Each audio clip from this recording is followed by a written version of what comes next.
Lisa, it is an absolute pleasure to have you and to meet you. I've heard so much about you. Anyone who's met Oprah, has been on CNN, I want to speak to them. So first of all, you are the founder of Motivating the Masses. And today you're in Dubai, you're teaching people about abundance, about how to create financial freedom, and just living a healthy, happy life. Yeah. I just want to go back a little bit. I know everyone talks to you about this, but for those who don't know, Lisa, you know, many years ago, you'd hit rock bottom or the lowest point in your life, like a lot of us do at times. You were a struggling single mom, just a few dollars in the bank, and today I'm sitting with you as an international best-selling author, motivational speaker. There's a saying that you said, and it said, you can be a victim or a victor. So what was the turning point during that time that said, oh, I don't want to be a victim anymore, I want to be a victor? Right. I think it was my son at 8 months lying on his back on the couch in Inglewood, California, and me grabbing different towels and trying to really manage the moment he wet the towel so that he wouldn't get chafed, and how ridiculous that was, and how I knew that I was smart. I knew that I worked hard. I'd been working since I was 14 years old. So this reality did not make sense to me. This, who I am, what I believe, did not equal this result. And so really in that moment, I had come up with enough is enough. I didn't know how to change it yet. Yeah. So people want to connect I'm done with this life with the what do I do? Wait, first, be done. So the first stage I had to do is to go, okay, I'm willing to get as far away from this life as possible. I don't know where I'm going yet. I don't know how I'm gonna get there yet. A lot of times people are looking for the how to determine the what. I really want you to get that. I didn't know the how. That's the void, isn't it? Listen, and most people will never choose the what they want because they need to know the how too soon, too quick. I didn't know the how. All I knew was lack and scarcity. My family had a lot of love. We were abundant in love. We were abundant in spirituality. We were a loving, praying family. But money, success, and wealth was like no habla español. I said, I'm willing to give up everything I have, every comfort, every familiarity. I want you to get this because we always want to stay familiar. Yeah. We want to stay in a familiar, comfortable environment. Well, I acknowledge this environment is only familiar. It's not comfortable. And I was willing to go somewhere, to be quite honest with you, I went into environments where no one looked like me. Those environments that we stay away from. I went into environments where I was the only person of color. I was the only woman. I was the youngest person by 18 years. So I was the youngest, the only. Everything was unfamiliar to me. And I was right at home. I said, if this is where possibility lives, then this is my new address. I mean, I remember a few years ago, I hit my first rock bottom, and I never experienced anything like that. And I know there's a lot of people out there who are probably at a low point in their life. And I remember thinking, I don't see anything ahead. I don't even know if I want to be here anymore. I don't know what everything. And I couldn't see any light at the end of the tunnel. I was so stuck in that, fear and everything. So if someone is at that lowest point, when I was there, I don't know what I wanted to hear because I knew I had to pick myself up. No one could get me out of bed, no matter how much love and support I had as a family too. What do you think you would have loved to hear from somebody at that lowest point? So if someone's watching now, it might give them a little breath of life. You know? Number one, you are your own rescue. People can give you advice, they can give you access, but you are your own rescue. Number two, the situations that surround you cannot compare to the strength you have within you. And your greatest breakthrough only comes after your greatest breakdown. Yeah, true. Like if you stop now, you have not gone far enough to see the breakthrough. So the bigger you play, the bigger your breakdowns. The bigger you play, the bigger your breakthroughs. But every great breakthrough is preceded by a breakdown. The reason why people are so inspired by me is because of the level of my breakdowns. I want to say that, like, worldwide, people are inspired by me. It's because of my breakdowns, because the story wouldn't be as sweet I feel those kind of breakdowns are part of your soul evolving into something even greater. Oh my God, you never get resiliency out of peace of mind, pie in the sky. Your resiliency, your determination, your conviction, and your faith, they all come out of chaos. They all come out of disruption. They all come out of a defining moment when you had to make a decision that I am greater than this circumstance.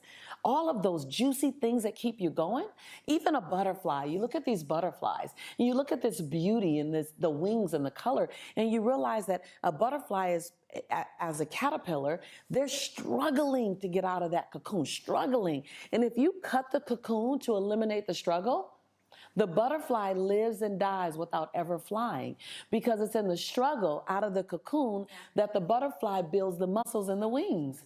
But talking about cocoon, you know, we all grow up with these beliefs passed on through good or bad, parents, culture, religion, society, media. All of the above. What limiting beliefs have you let go of as you've evolved into the Lisa today? Because we all have them. Oh my God. Just list the top three. Right, the top three, right? Because there's the belief as a woman. Yeah. There's a belief as an African American, a person of color. There's a belief as a Christian. There's a belief as a born and raised in South Central Los Angeles. Yeah. There's like and. So the top three beliefs, number one was abundance isn't for people like me. Wow. Number one. And you got that from what, just growing up in the family or people around you? And my faith, you know, being raised in a Baptist church as a Christian, it was money is the root of all evil, and wealthy people are stingy, and suffer now and get your abundance in heaven, and nothing said abundance now and I'm a good person of God. Nothing said that. The second belief system was that I had to overcome is, regardless of what my mistakes were in the past, my past does not equal my future. And then the third belief system I had to overcome was, I get to press restart 1,000 times. So finally, you motivate the masses. How do you motivate yourself every day? Is there a daily ritual you have or a mantra that we could all learn from you? So there is something that I do. I've done this for now 21 years. I started when my son was 3 years old. I get in the mirror and I complete 3 sentences. And I say my name first. So which camera should I look at so that you... This one. All right. So this is what I want you to do today. If you're really in the life transformation business of yourself, because I always believe you have to transform self first and then let others be a byproduct or be inspired by what you've chosen to do. So I look in the mirror every day, 21 years and going, and I complete 3 different sentences. And the first sentence, I always say my name first. So say your name first. So I say, Lisa, I'm proud that you. And I find 7 different things to be proud of myself for. Lisa, I'm proud that you made it to the plane in time to get to Dubai. Lisa, I'm proud that you raised a great son that's going to be a great husband. Lisa, I'm proud that you spoke kindly to yourself today. Lisa, I'm proud that you fed your body fuel versus toxic energy. So find 7 things to celebrate myself for. We are under-celebrated. We're waiting for others. You're waiting for others to celebrate you. Celebrate yourself first and it'll become a ripple effect. So the first sentence is, I'm proud that you. The second sentence is a little harder, but it's necessary. Cutting the shackles to blame, shame, guilt, and regret. The second sentence is, Lisa, I forgive you for. I do it every day. Lisa, I forgive you for not putting yourself first for many, many years. Lisa, I forgive you for saying yes when you really wanted and needed to say no to whatever the request was. Right? I'm speaking to me, but I'm speaking to you, right? Because we're so much alike. Lisa, I forgive you for not trusting your own intuition at times and listening to others' opinion over your own.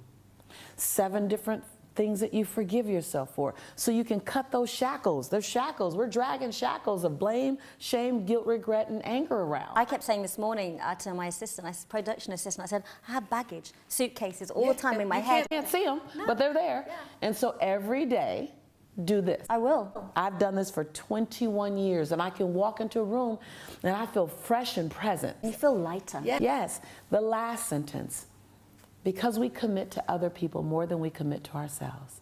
The last sentence is, Lisa, I commit to you that today, dot, dot, dot.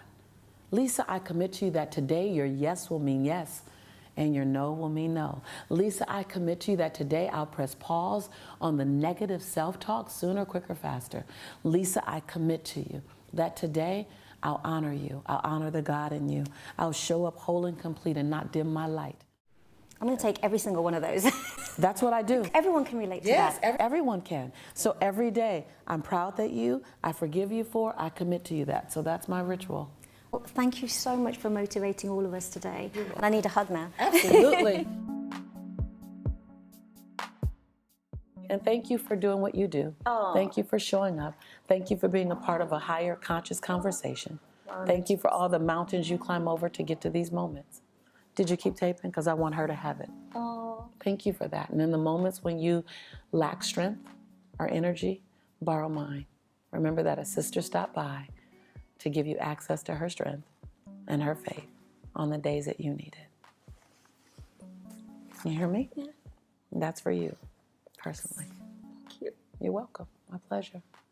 I came for the change agents. I came for the people who are rising above and making it happen for others. I came for you as well. I know why I'm here. I'm here for you. I like that you look in my eyes too. It's so nice. That's why I wanted you to see me look into your eyes. And I wanted you to ask the question when you leave here, why is it that out of everyone, I was first? Because oftentimes, I can probably bet you don't put yourself first.